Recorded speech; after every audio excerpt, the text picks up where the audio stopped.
Call hello Yahweh, Bahashem Yahushai, Bahashem Makakwadash. Double honors to the elders and apostles, great millstone rule well. I am not a member, however, I've entered into their labors. Peace and blessings, or peace and mercy, rather, to the sincere brothers and sisters doing this, wherever you are, whatever your lot may be. Back at you with another one, provided to you by good old the Time app.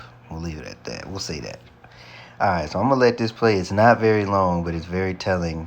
And before we go any further, I need this, but the point is in verse 9, but I want to start at 1. All right, the words of the preacher, son of David, king of Jerusalem. Okay, this is King Solomon. Vanity of vanities, saith the preacher. Vanity of vanities, all is vanity. What profit hath a man of all his labor which he taketh under the sun? Okay, so pretty much he's writing this, and just everything that we see, you can liken that unto now. Everything that you see is vain. All that you stand to quote unquote lose, right, by walking away from this devil, walking away from Egypt, no longer staying upon him that smote you. Okay, roughly paraphrased. It's all vain. And actually, let's get it in, let's see what it reads in the NLT.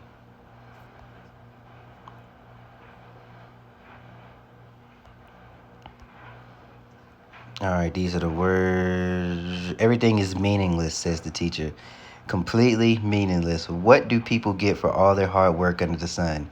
Right, but those of us who are laboring in spirit and in truth are laboring for something that is incorruptible, an incorruptible crown. All the riches of the world, all the possessions, all the things that you think that you have that mean anything will utterly just be turned to ash.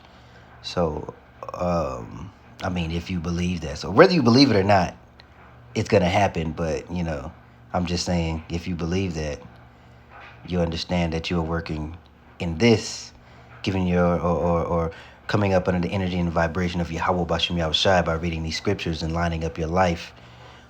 You are working towards something that is incorruptible, that is not vain whatsoever. All right, what do the people get for all their hard work under the sun? Generations come and generations go, but the earth never changes. The sun rises, the sun sets, then hurries around to rise again. So I'm going to skip to 9. History merely repeats itself. It has all been done before. Nothing under the sun is truly new. We'll go back to the KJV. The thing that hath been, it is that which shall be, and that which is done is that which shall be done, and there is no new thing under the sun. All right, so now that we got the preliminary scripture, we're gonna let this play. This trend about asking their husbands or boyfriends about the Roman Empire, well, I just found the best response ever. Listen to this one. Do you ever think about the Roman Empire? All the time. Why? What are you thinking about it? Well, because we're in those times right now. Everybody's preoccupied with sports, movies, work, What was it you said about bread? Well, all right, the common people, Roman Empire said that everybody was equal, everybody had a chance. But it wasn't. The rich got richer and the poor got poorer. And they worried constantly about people rioting. Because they knew that the common man, the common people, could take over at any time. Right, so that also goes back to the previous 2 videos I did about the carnival, letting the carnival take over, and it was showing the implementation of the MOTB, and you just don't take any decisions within yourself. We'll tell you what to think. We'll tell you what to be angry about.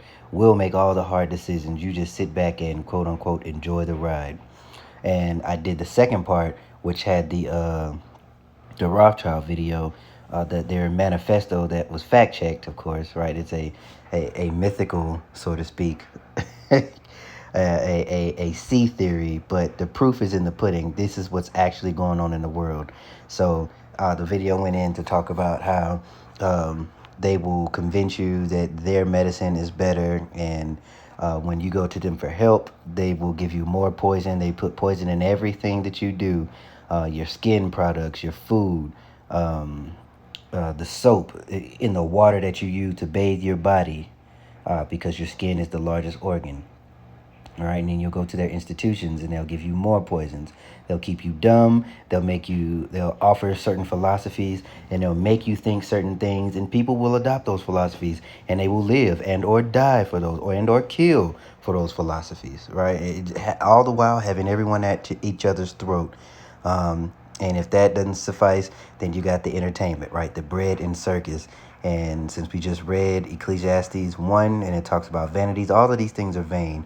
Because I enjoy a lot of martial arts myself, right? So you're not wicked if you like, watching the fights and things of that nature. But understand, at the end of the day, it means nothing. It is all just a way to add more and more distraction while they take. You get sicker and you get sicker, and your body becomes a racket for the wicked and the wealthy elite, according to Job 9:24, whom the earth was given to. Right, so the earth was given to the hands of the spiritual demon Satan, and they got it. Satan handed it to his physical counterpart, which is Esau Edom, which happens to look like the man on the screen, the one talking. Well, hell, all three of them, I guess.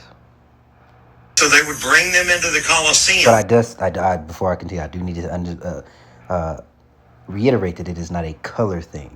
It is about the spirit. But if we're talking about what Edomites look like, that's, seemingly what this dude here would be. And they would give them free grain. They would give them bread. They would give them wine, whatever they needed to fill their bellies and block their minds from what they were angry about. They would watch plays.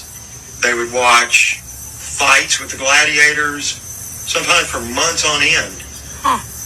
And that's where we're at right now. And I think about it all the time, because so many people are preoccupied with their favorite football team, their favorite actor, actress. And if you are in this truth or have been in it in any point in time, if you've ever tried to have a meaningful conversation with somebody that is not ended, you realize that it is just, it's tiring, it's taxing. They have nothing to say. Everybody's talking about the same stupid shit.